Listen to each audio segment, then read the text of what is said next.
우리 사람은 강한 것 같지만 약하고, 지혜로운 것 같지만 어리석습니다. 미래를 아는 것 같지만 사실 하루도 알지 못합니다. 우리의 연약함, 우리의 부족함을 알고 인정하고 그리고 겸허하게 살아가면 하나님을 만나고 그리스도를 만날 수 있습니다. 그런데 그것을 알지 못하면 어리석음 가운데 동물처럼 살아갑니다. 우리가 우리 자신을 알면서, 우리의 부족함을 알면서 하나님 앞에 나아가기를 원합니다. 여러분, 오늘 우리가 보고자 하는 것이 바로 베드로에 대한 이야기입니다. 여러분, 베드로를 보면 지난 시간에 우리가 보았던 베드로는 아주 똑똑하고 아주 지혜롭고 아주 명석하게 이를 데 없는 모습입니다만은, 오늘 우리가 보게 될 베드로는 너무나 멍청하고 어리석고 부족한 그런 모습을 바라보게 될 겁니다. 지난번에 우리가 보았던 것이, 바로 앞부분에 보았던 것이 예수님께서 제자들에게 물었던 질문입니다. 너희들은 나를 누구라고 하느냐?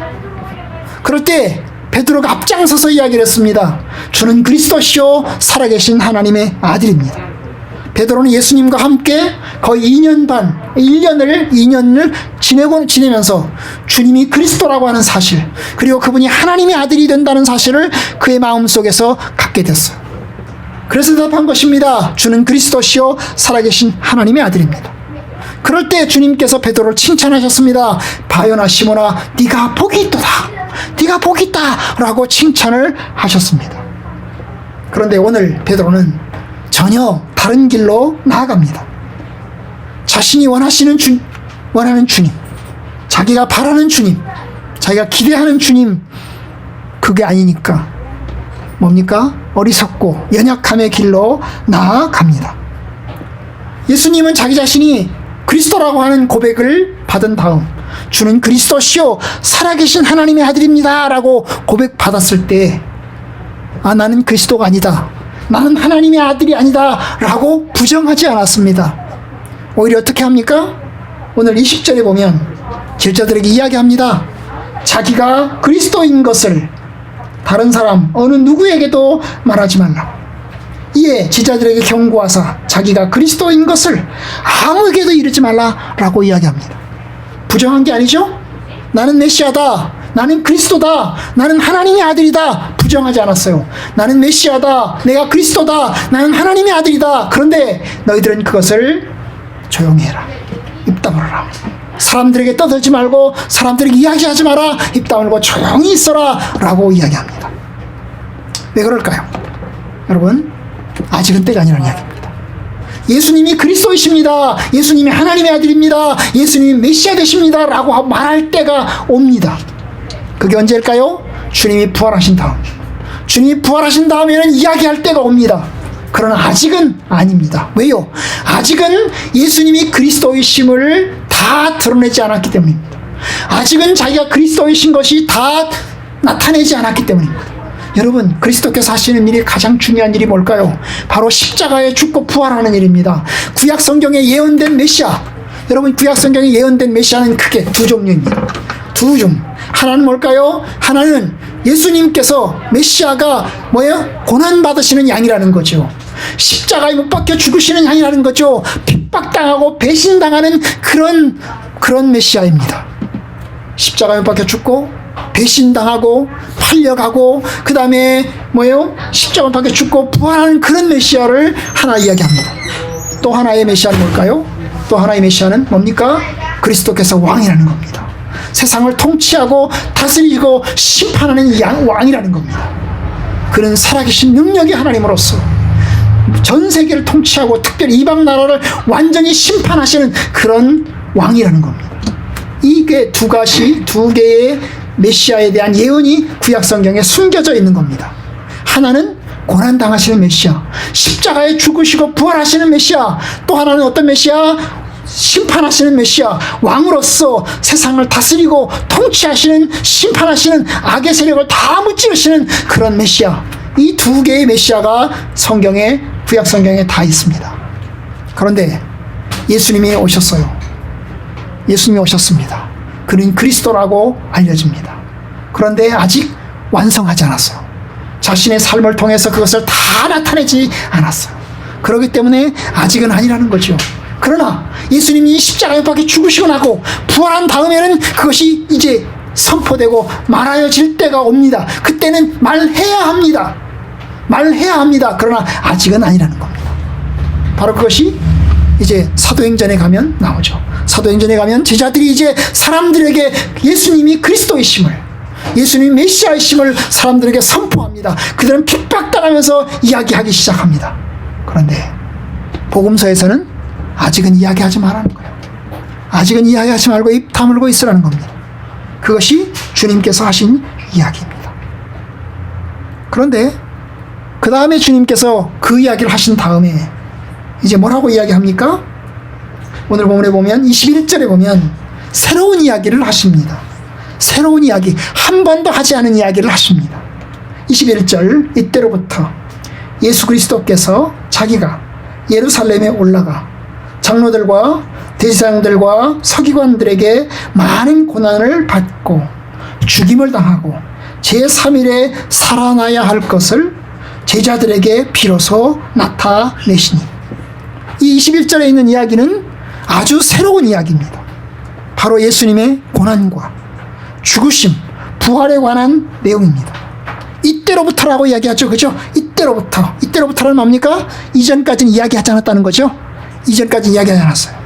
그 다음에 뒷부분에 가면 비로소라고 그러죠. 비로소. 비로소 나타나셨다. 이때로부터 비로소 나타나셨다. 그럼 그 전까지는 이야기하지 않았다는 겁니다.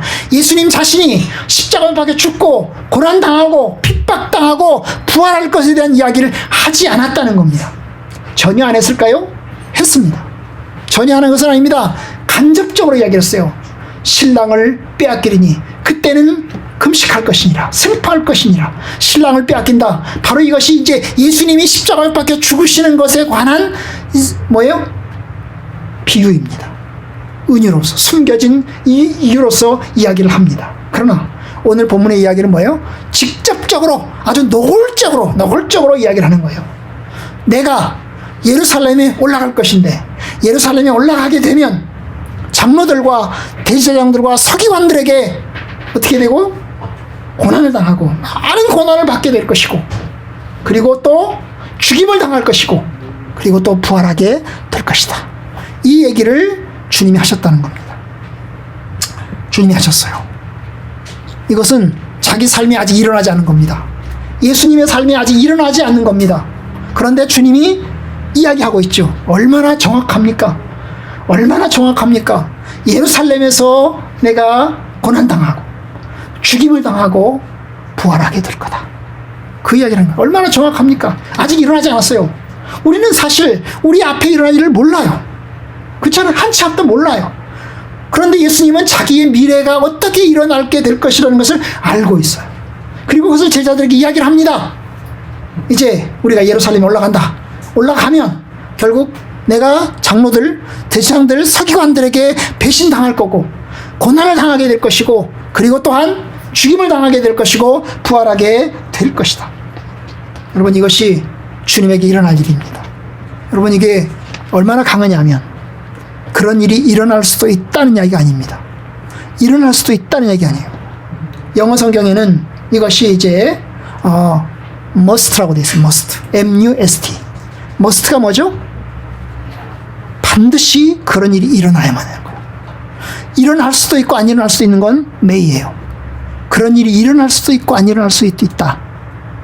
일어날 수도 있다. 그 얘기를 하신 게 아니에요. 여기서 얘기한 뭐예요?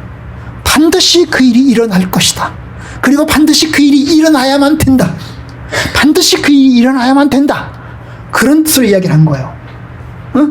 일어나야 할 것을 이랬죠. 할 것을. 제3일에 살아나야 할 것을. 이 할이라고 하는 할이라고 하는 이 말이 바로 must요. 당위성. 반드시 그런 일이 일어나게 될 것이다. 반드시 그런 일이 일어나야만 한다. 그런 뜻이에요. 강력한 용어죠. 굉장히 강한 용어입니다. 예루살렘에 올라가면 고난을 받아야만 한다. 그리고 죽임을 당해야만 한다. 그리고 제3일에 살아나야만 한다. 제3일에 살아나야만 한다. 이게 얼마나 강한 용어입니까? 여러분, 이것이 하나님의 계획입니다. 하나님의 계획입니다. 하나님의 계획하신 예정입니다. 하나님의 작정입니다. 예수님께서 이 세상에 오셔서 해야 될, 예수님이 걸어가셔야 될 사명입니다. 예수님은 이제까지 주로 갈릴리에서 하나님 말씀을 전하십니다. 간간히 베들레헴에 올라가긴 했지만, 예루살렘에 올라가긴 했지만, 주로 베들레헴, 아니 갈릴리 지역에서 주로 사역을 하셨습니다. 그런데 이야기합니다. 예루살렘에 가게 되면 예루살렘에서 그런 일이 일어나게 될 것이다. 여러분, 예루살렘이 어떤 곳입니까? 이스라엘의 중심지입니다. 왕의 도성이고 하나님의 도성입니다. 하나님의 성전이 있는 바로 그 도성입니다. 제사장이 있습니다. 서기관이 있습니다. 여러분, 하나님의 성전이 있습니다. 그런데 이 거룩한 도성, 하나님의 도성, 그런데 거기가 예수님의 십자가와 고난이 있는 그런 도성이 될 것이라는 겁니다. 얼마나 아이러니한 겁니까? 그런데 그런 일이 예루살렘에 일어나게 될 겁니다. 여러분, 그 일이 갈릴리에서 일어날 거다라고 얘기하지 않아요. 예수님이 고난을 당하고 죽임을 당하고 그리고 제3일에 살아난다, 그것이 갈릴리에서 일어난다, 이렇게 얘기하지 않았어요. 여러분, 갈릴리는 예루살렘에서 멀리 떨어진 변방과 같은 곳입니다. 요즘 말로 말하면 전라도 같은 곳이에요. 전라도 같은 곳에서 일어나는 게 5.18 같은 일이 전라도 같은 곳에서 일어나는 게 아니고 어디서 일어난다고요? 수도 서울 중심지에서 일어난다는 뜻입니다. 이게 어디에서 나온 예언일까요? 스가랴서 12장에 보면 이런 예언을 합니다. 그날에 예루살렘에 큰 애통이 있으리니, 스가랴 12장에서 예언입니다. 예루살렘에 큰 애통이 있을 것이다.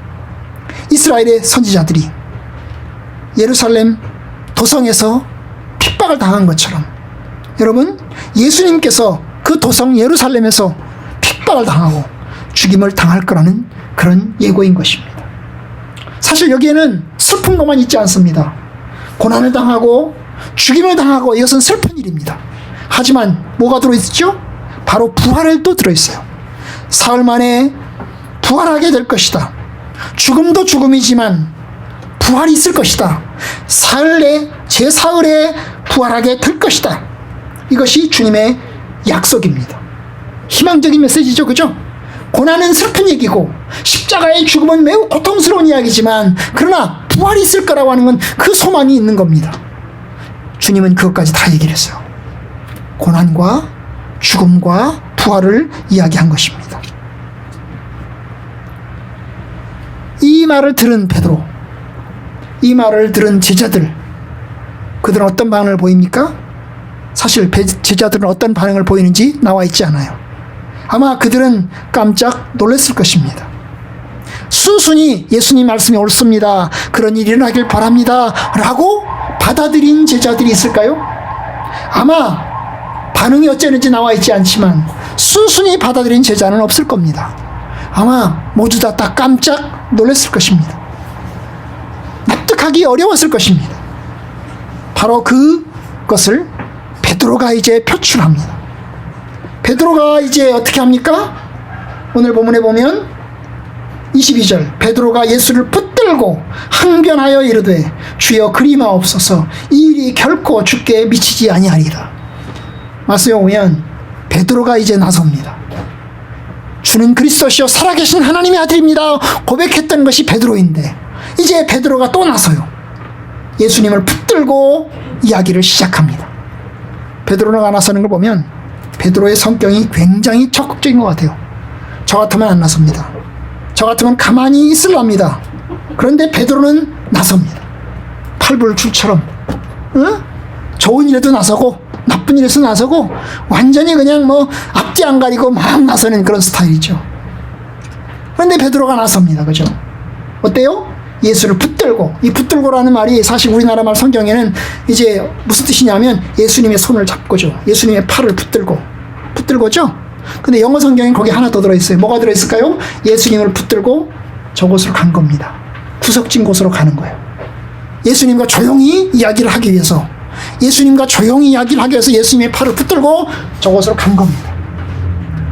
그 얘기가 우리나라 말 성경에는 없죠, 그죠? 그냥 사람들이 있는 앞에서, 제자들이 있는 앞에서 예수님이 베드로가 예수의 팔을 붙들고 이야기를 한 걸로 보이지만 그게 아니고 예수님을 데리고 저쪽 구석진 곳으로 가는 거죠.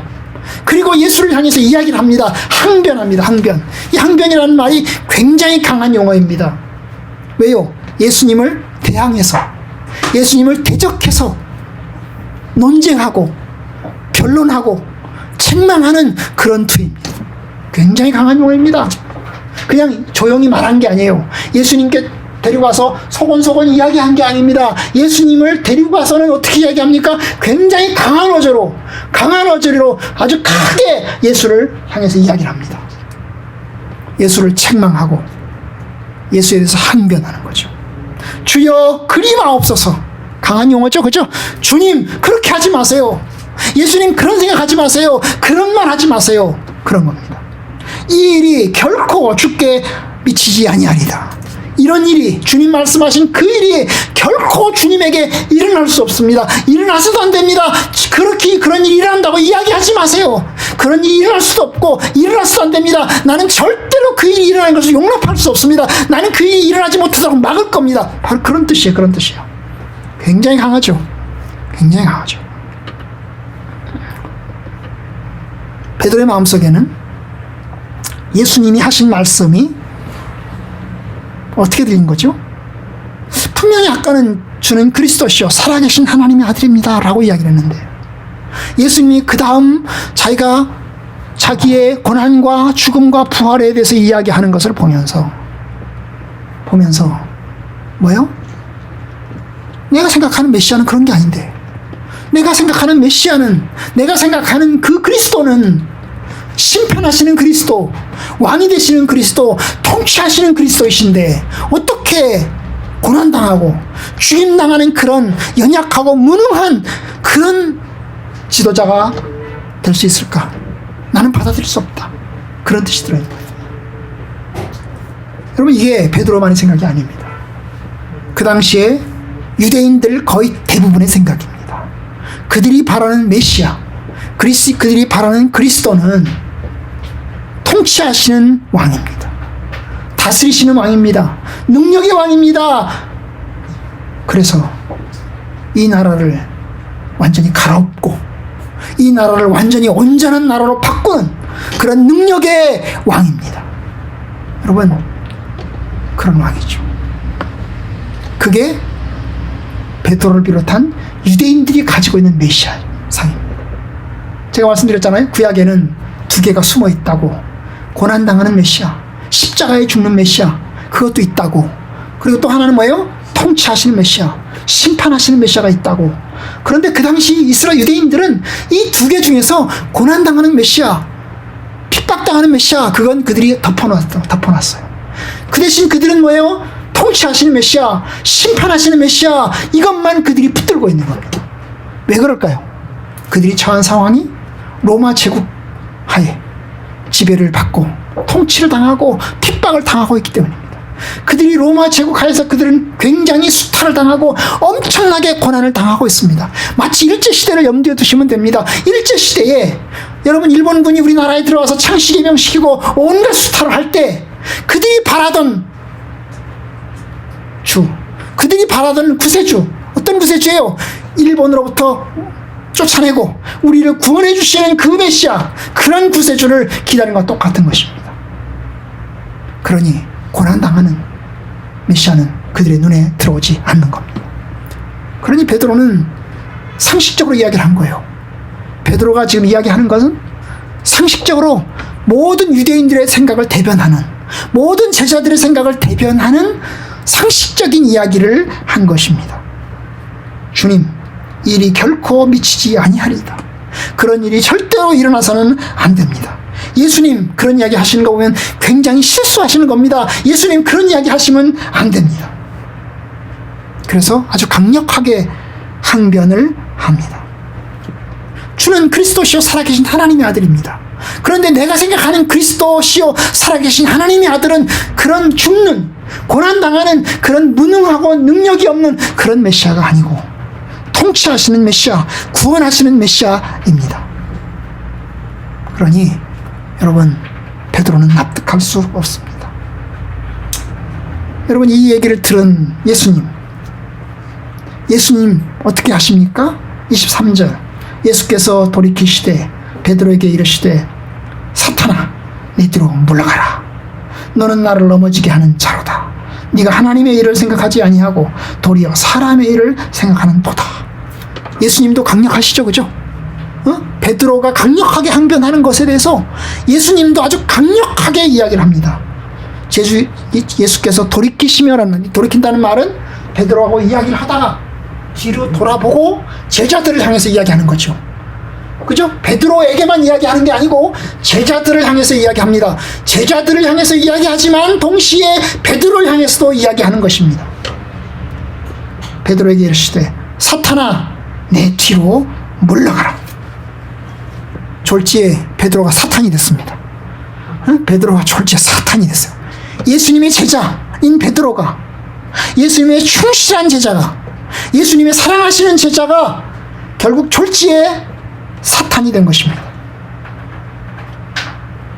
마치 화가 난 사람처럼 예수님이 굉장히 분노하시고 굉장히 화가 나시는 투로, 그리고 매우 큰 소리로 이야기를 합니다. 사탄아, 내 뒤로 물러가라. 여러분, 이 말이 예수님이 처음 하신 얘기가 아니죠. 사탄아, 내 뒤로 물러가라. 이게 누구에게 하신 이야기죠? 사탄에게 한 이야기예요. 예수님이 3가지 시험 받으실 때, 그죠? 3가지 시험을 받으실 때 공생애를 시작하면서 사막에 가서 40일 동안 금식하고 3가지 시험 당하잖아요. 그 3가지 시험 받으실 때 사탄아, 물러가라 라고 이야기하잖아요, 그죠? 사탄아, 물러가라. 바로 그 대답을 베드로를 향해서 이야기하는 겁니다. 사탄아, 물러가라.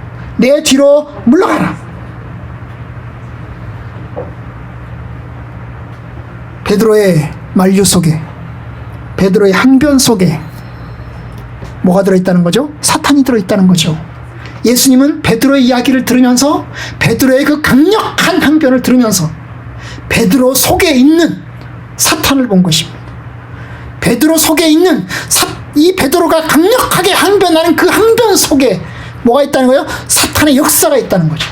사탄이 자기를 유혹하고 있다는 거죠. 사탄이 자기를 넘어뜨리려고 지금 하고 있다는 거죠. 하나님의 뜻을 실행하지 못하도록, 하나님의 뜻대로 가지 못하도록 강력하게 막고 있는 그 무언가를 이 베드로를 통해서 느낀 것입니다. 그렇기 때문에 사탄은 물러가라고 합니다. 사실 인간적으로 말하면 베드로는 예수님을 향해서 인간적으로 이야기를 한 거예요. 인간적으로 예수님을 구해주고 싶고, 인간적으로 그런 악한 일이, 좋지 않은 일이 일어나지를 원키를 원하는 사랑하는 마음이 아마 충분했을 것입니다. 그런데 여러분, 그 말씀 속에서 예수님은 사탄의 기운을 느낀 겁니다.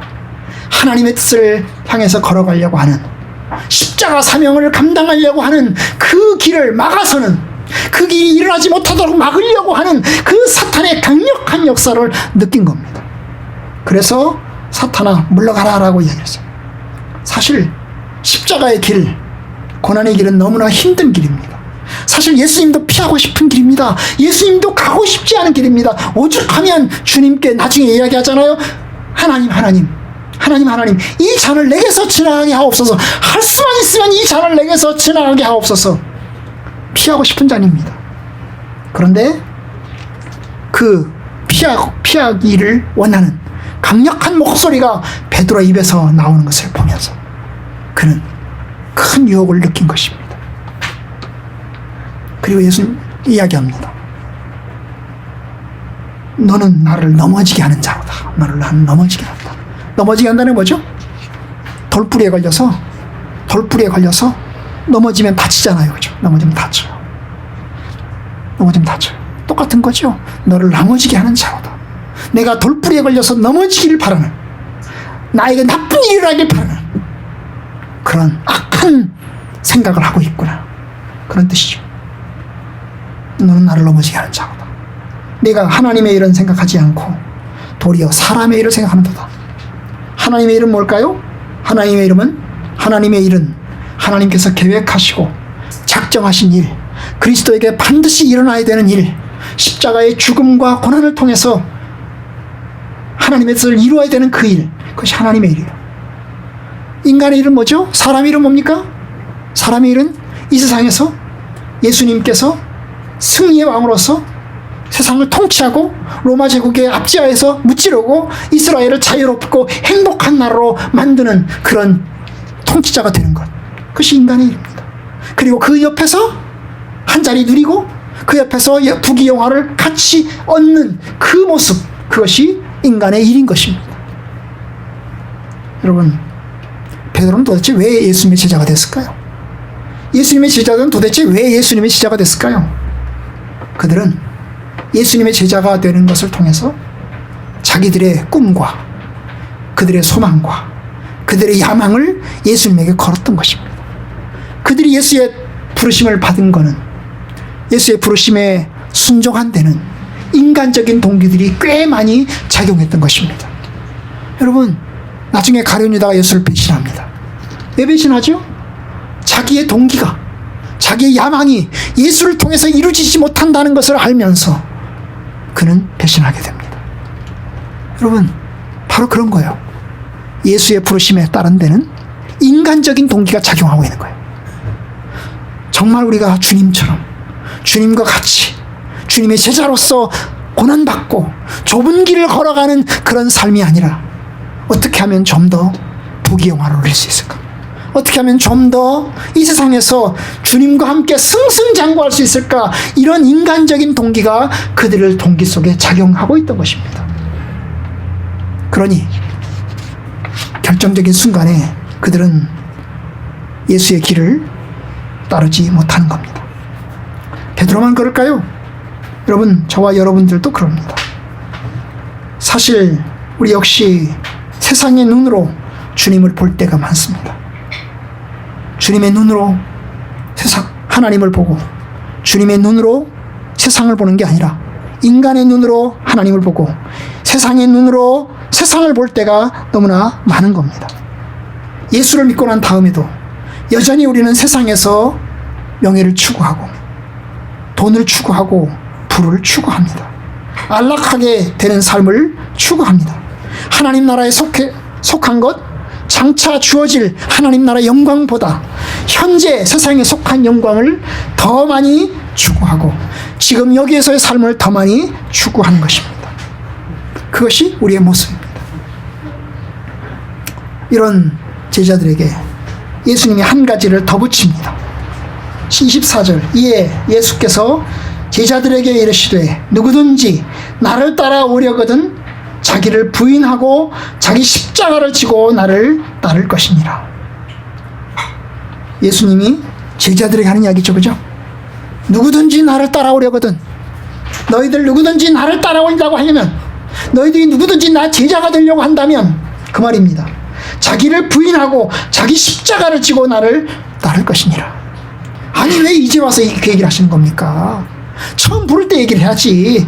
처음 부를 때 나를 따라오라, 내가 너희로 사람을 하는 어부가 되게 하리라, 그럴 때 그 얘기를 덧붙였어야지. 누구든지 나를 따라오려면 자기를 부인하고 자기 십자가를 지고 나를 따라와야 돼. 그 얘기를 했어야죠. 그런데 이제 와서 그 얘기를 하는 거예요. 이제 와서 여러분, 자기를 부인한다는 것은 비겁하게 숨는다든지 도망간다든지 자기 이익을 추구한다든지 이런 것을 이야기하는 게 아니에요. 너의 이익, 너의 계산, 너의 생각, 이런 건 다 버리고 그것이 자기를 부인한 거예요. 너의 욕망, 너의 바램, 너의 소망, 너의 열망, 그거 다 내려놓고 그럼 뭐만 가져야 돼요? 예수님의 생각, 예수님의 열망, 예수님의 생각만 가져라는 거죠. 철저히 하나님 중심적이고 철저히 그리스도 중심적이 된다는 거예요. 자기를 부인하고라는 말이, 자기를 부인하고. 이게 어려운 거예요. 아니, 어쩌면 불가능한 거예요. 그런데 주님 그걸 요구합니다. 누구든지 나를 따라오려면 자기를 부인해야 된다. 너희 자신들을 부인해야 된다. 너의 욕망, 너의 바램, 너의 소망, 너의 열망, 너의 꿈, 너의 모든 것 다 부인해야 된다. 다 내려놓아야 된다. 그리고 어떻게 해야 돼요? 자기 십자가를 져야 된다. 자기 십자가를 지고 나를 따라야 된다. 여러분, 십자가는 죽음의 도구입니다. 고난과 고통의 도구입니다. 결국 고난과 고통을 지고 주님이 가셨던 그 길로 걸어가는 겁니다. 주님이 그걸 요구하는 거죠. 이 얘기는 다음 주에 우리가 좀 더 자세히 살펴보기를 원합니다. 여러분, 이 말씀 속에서 우리가 배울 것이 있습니다. 뭡니까? 예수님은 어떤 메시아인가? 어떤 그리스도이신가 하는 겁니다.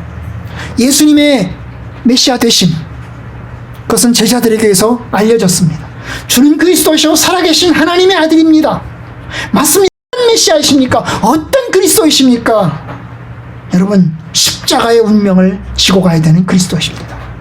십자가의 고난을 당하고 버림당하고 죽음의 길을 걸어가야 되는 그러한 그리스도이십니다. 여러분, 그것이 주님께 지워진 하나님의 뜻입니다. 왜 그와 같이 힘든 길을 가야 됩니까? 바로 그것이 아니고는 길이 없기 때문입니다. 십자가의 길이 아니고는 길이 없기 때문입니다. 십자가의 길이 아니고는 사람을 죄와 사망에서 건지는 길이 없기 때문입니다. 일본으로부터 구원하는 길, 로마 제국으로부터 구원하는 길에 십자가에 죽지 않아도 됩니다. 그러나 죄와 사망에서 구원하는 길은 십자가의 죽음을 통해서만 가능합니다. 왜냐하면 대속의 죽음, 다른 사람을 대신해서, 우리 죄인을 대신해서 죽으시는 그 죽음이 반드시 필요하기 때문입니다. 구약 성경에서 예언한 게 뭐예요? 생명은 생명으로 갚아야 된다는 거죠. 생명은 생명으로 갚아야 된다는 겁니다. 그 생명을 살리기 위해서는 생명을 내놓아야 된다는 겁니다. 그러니 주님의 십자가는 필수입니다. 생명을 구원하기 위해는 누군가의 생명을 내놓아야 되는데 그리스도의 생명을 내놓아야 합니다. 이것이 주님께 주어진 하나님의 뜻입니다. 그런데 사실 십자가는 끝이 아닙니다. 십자가를 통해서 구원함에 이릅니다. 그리고 부활에 이릅니다. 고난은 부활에 이르는 길입니다. 부활에 들어가려면 반드시 고난을 거쳐야 합니다. 이제 우리가 나중에 보겠지만 하늘의 미랄이 땅에 떨어져 썩어져야만 거기서 싹이 난다고 그랬잖아요. 그죠? 하늘의 미랄이 상에 떨어져 썩어져야만 싹이 난다. 그것이 예수님 자신에게 속하는 겁니다. 내가 이 땅에서 하늘의 미랄이 되어서 썩어져야만 싹이 날 수 있다. 씨를 뿌려서 그 씨가 땅에 떨어져서 죽어야만 거기서 싹이 날 수 있고, 그래야 나무가 될 수 있고, 그래야 거기에 새들이 와서 깃들일 수 있다는 것입니다. 그런 면에서 주님의 죽으심을 통해서만 하나님의 구원이, 대속이 완성된다는 것을 보여줍니다. 여러분, 이것이 얼마나 큰 길입니까? 이것은 굉장히 어려운 길입니다. 베드로에게, 제자들에게는 받아들이기 힘든 길이지만, 그리고 아주 부담스러운 길이지만, 그러나 그 길이 주님에게 주어진 유일한 길입니다. 여러분, 얼마나 우리가 이 주님 앞에 감사드리겠어요. 주님은 끝까지 그 길을 걸어가려고 합니다. 내가 이 길을 걸어가야 돼. 내가 이 길을 걸어가야 돼. 이 길을 걸어가야만 하나님의 뜻이 온전히 이루어지는 거야. 그러니 나는 이 길로 걸어가겠어. 여러분, 이것이 주님의 길입니다. 이런 주님 앞에 우리가 감사하게 되죠. 이런 주님께 주님 찬양하게 됩니다. 주님 죽으셨기에, 주님 고난당하셨기에 우리가 삶을 얻고 우리가 하나님의 자녀가 되고 구원함을 얻습니다. 하나님, 주님의 죽으심 때문에 우리가 살고 주님의 죽으심 때문에 우리가 생명을 얻습니다. 주님 찬양합니다. 주님 감사합니다. 마치 다른 사람을 위해서 신장을 떼어준 것 같습니다. 얼마나 고귀합니까? 그런데 예수님은 신장을 떼어주는 정도가 아닙니다. 자신의 모든 것을 내어 주시는 겁니다. 대신 죽는 것입니다. 그러니 하나님의 은혜입니다. 여러분, 오늘 한 가지 더 말씀드리고 맺으려고 합니다. 주님은 자신의 죽음을 이야기하면서, 자신의 고난과 자신의 십자가를 이야기를 하면서 이제 제자들에게도 자신과 동일한 고난과 십자가를 요구합니다. 누구지 나를 따라오려거든 자기를 부인하고 자기 십자가를 지고 나를 따라올 것이니라. 너희들이 내 제자가 되려고 하면 나처럼 되어야 된다. 내가 고난의 길을 걸어간다. 너희들도 고난의 길을 걸어와라. 너희들도 나를 따라서 고난의 길을 걸어와라. 그래야 너희들이 나의 제자가 될 수 있다. 이것이 주님께서 이야기하시는 겁니다. 여러분, 그래요. 주님을 믿고 주님을 따르는 것은 취미생활하는 게 아닙니다. 우리가 주님이 걸어가신 길을 믿습니다. 나를 위해서 십자가에 죽으신 것을 믿습니다. 그런데 그것은 내가 그것을 바라보고 즐기는 정도가 아닙니다. 여러분, 십자가는 목에 걸고 다니는 목걸이가 아닙니다. 주님의 십자가는 귀에 걸고 다니는 귀걸이가 아닙니다. 주님의 십자가는 우리 벽에 걸어놓고 바라보는 그러한 모습이 아닙니다. 십자가는 우리가 걸어가야 되는 길입니다. 자기 십자가를 지고 나를 따를 것이니라. 그럴 가치가 있을까요? 우리가 주님을 따를 만한 가치가 있을까요? 여러분, 취미라면 가치가 없을 것입니다. 그건 취미를 바꾸시면 됩니다. 그러나 이것이 생명의 길이라면 가치가 있습니다. 충분히 가치가 있습니다. 사도 바울은 자기 자신 이렇게 고백합니다.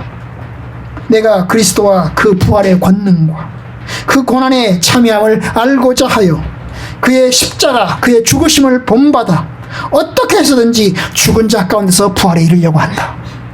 여러분, 사도 바울은 나도 어떻게 하든지 주님처럼 부활에 이르려고 한다. 그런데 단지 주님을 믿을 뿐만 아니라 주님과 함께 걸어가는 그 길을 걸어가면서 주님과 함께 고난에 참여하면서 부활의 그 능력에 동참하겠다. 사도 바울은 그것을 고백합니다. 내가 그리스도께서 나를 위해서 주신, 위에서 부르신 그 부름의 상을 위하여 내가 달려간다. 여러분, 그렇기 때문에 바울은 그리스도를 따르는 길을 고난의 길로 보았고 자기도 그 길을 걸어가게 됐던 것입니다. 여러분, 바울의 길, 그것이 복음의 길입니다. 사도 바울이 이제 디모데후서에서 디모데를 향해서 이렇게 이야기를 합니다. 디모데후서 1장에서 이렇게 이야기합니다. 복음과 함께 고난을 받아라. 디모데를 향해서 이야기하는 말이에요. 복음과 함께 고난을 받아라. 나도 복음과 함께 고난을 받는 그 고난의 길로 걸어가고 있다. 그러니 너도 복음과 함께 고난을 받아라. 여러분, 주님의 제자에게 주어진 운명은 주님을 따라가는 겁니다. 주님이 걸어가셨던 길을 걸어가는 겁니다. 주님이 십자가를 지고 걸어가셨듯이 우리도 십자가를 지고 걸어가는 겁니다. 주님이 고난 받으셨듯이 우리도 고난 받는 겁니다. 물론 예수님과 우리는 다릅니다. 예수님은 죄가 없으신 분이기 때문에 죄가 없으신 분으로서 십자가의 고난을 받았습니다. 그것은 대속의 고난이었습니다. 우리를 대신해서 우리를 구원하시기 위해서 죄와 사망에서부터 건져내시기 위해서 당하는 고난이었습니다. 그러나 우리는 예수님처럼 죄가 없는 삶이 아닙니다. 연약하고 부족하고 흠도 있습니다. 우리가 당하는 고난은 주님의 제자를 닮아가는 고난입니다. 주님의 제자로서 삶을 따라가는 고난입니다. 여러분, 그런데 동일합니다. 주님이 부활하셨듯이 저와 여러분들도 부활하게 될 것입니다. 그러니 주님처럼 주의 길을 따르기를 바랍니다. 여러분, 복음의 길은 주업입니다. 우리가 걸어가야 할 길, 그것은 복음의 길입니다.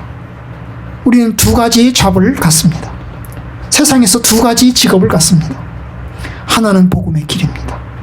하나는 세상에서 갖는 직업의 길입니다. 무엇이 주업이고 무엇이 부업입니까? 복음의 길, 주님을 믿고 주님을 따라가는 길이 우리의 직업입니다. 우리의 주업입니다. 주업입니다. 여러분들이 예수 그리스도를 믿고 예수를 따라가는 길이 여러분들의 주업입니다. 영원한 주업입니다.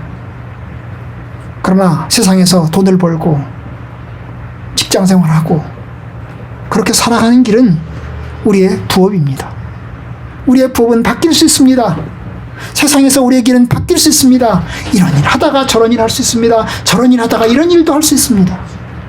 그러나 여러분, 예수님을 따라가는 길은 바뀔 수 없습니다. 그 길은 변치 않습니다. 주님을 따라가는 길은 계속돼야만 하는 일입니다. 우리는 주님을 위해서 사는 길과 같은 길을 선택한 겁니다. 주님과 함께 가는 겁니다. 주님 나라 이룰 때까지 함께 걸어가는 겁니다. 이것이 우리의 직업입니다. 이것이 우리의 복음의 길입니다. 그런데 세상에서 생계를 위해서 돈을 벌고 일하는 것은 우리의 부업입니다. 아멘? 아멘. 물론 여러분들은 전임 사역자가 아닙니다. 목사가 아닙니다. 선교사가 아닙니다. 그냥 평신도입니다. 하지만 여러분도 역시 복음이 주업입니다. 예수님을 전하고 하나님의 뜻 가운데 사는 것이 주업입니다. 그 말씀대로 살기를 바랍니다. 부끄럽지 않게, 하나님 보시기에, 주님 보시기에 부끄럽지 않기를 원합니다. 우리가 예수 믿는 사람들을 크리스천이라고 합니다. 사도행전 11장 26절 25절에서 크리스천이라는 말이 처음 등장합니다. 근데 이 크리스천이라는 말은 세상 사람들이 붙여준 이름입니다. 세상 사람들이 붙여준 이름이에요. 내가 나 자신을 소개할 때 저는 크리스천입니다 라고 소개하는 게 아니고, 세상 사람들이 저 사람들은 크리스천이요 라는 뜻이요. 저 사람들은 크리스천이요. 크리스천은 무슨 뜻일까요? 이건 합성어입니다. 그리스도라는 말과 티안, 사람이란 뜻이에요. 그리스도, 사람. 크리스티안, 그리스도, 사람.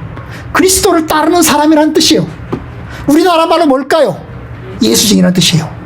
예수쟁이라는 뜻이에요. 예수에 미친놈이라는 뜻이에요. 저는 보니까 예수에 미쳤어. 예수쟁이야, 예수쟁이. 예수에 완전히 미쳤어. 이거예요.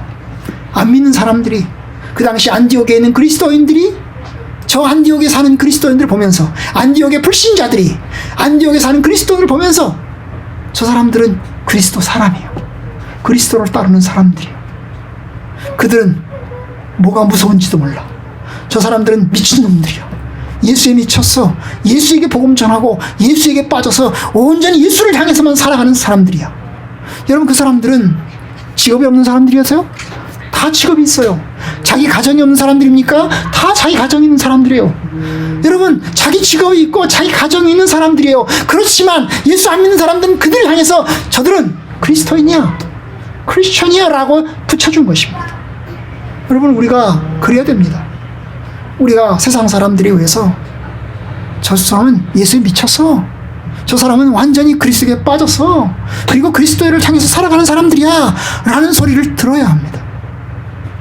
만약에 그렇지 못하다면, 우리가 그리스도인이라는 소리를 듣지 못한다면, 세상 사람들로부터 예수쟁이라는 소리를 듣지 못한다면 우리의 신앙은 뭔가 부족한 것입니다. 여러분, 그리스도인이라는 이름을 듣는 것을 부끄러워하지 마세요. 여러분, 사실 요즘은 예수 믿는 사람들이 조금 뭔가 부족한 사람들로 생각할 때도 있어요.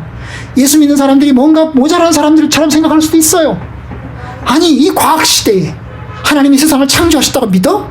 아니, 이 과학시대에 예수가 죽었다가 살아났다고 믿어? 이 미친놈들아, 이렇게 이야기를 합니다. 그러나 여러분, 우리가 그리스도인 것이 전혀 부끄럽지 않습니다. 우리가 그리스도인 것이 전혀 창피한 일이 아닙니다. 당연한 것입니다. 우리가 주님과 함께, 주님도 욕을 받으셨은즉 우리도 함께 욕을 받고, 주님이 고난 받으셨은즉 우리도 함께 고난 받으니 주님 감사합니다, 주님 찬양합니다. 그 믿음으로 걸어가는 겁니다. 여러분, 하나님의 뜻 가운데 서길 바랍니다. 여러분들의 삶이 제발 주님의 제자로서 주님을 따라가는 사람이 되기를 원합니다. 여러분이 복음의 길을 걸어가는 사람이 되기를 원합니다. 세상에 빠져서 세상 돈만 바라보고 성공만 바라보고 따라가는 사람 되지 않길 원합니다. 여러분, 그것은 곧 지나갑니다. 돈도 지나가고 세상의 성공도 지나가고 명예도 지나갑니다. 지나가요. 다 지나가는 거예요. 다 지나가는 겁니다, 여러분. 그리고 조금 더 있으면 어떻게 될까요? 하나님 부르실 겁니다. 야, 세상의 삶을 살았지, 너도 일로 와라. 부르실 겁니다. 부르실 거라고요. 다 지나가는 거예요. 돈도 지나가는 거고, 성공도 지나가는 거고, 명예도 지나가는 거고, 부도 지나가는 거예요. 다 지나가는 겁니다. 결국 남는 건 뭐예요? 남는 건 하나님의 부르심만 남는 겁니다. 네가 내 뜻대로 살았냐? 네가 내 제자로 살았냐? 네가 나를 따른다고 했는데 네가 그 뜻대 따른다고 하는 그 뜻대로 살았냐? 하고 물어보실 거예요. 그러니 여러분 주님과 함께 걸어갑시다. 나를 따라오려거든 자기를 부인하고 자기 십자가를 지고 나를 따를 것입니다. 어디서든지 예수님의 사람들로서 예수님의 제자들로서 복음의 증인들로서 서기를 바랍니다. 하나님의 은혜가 여러분 가운데 있기를 바랍니다. 하나님의 갚으심이 저와 여러분들 가운데 풍성하기를 축복합니다.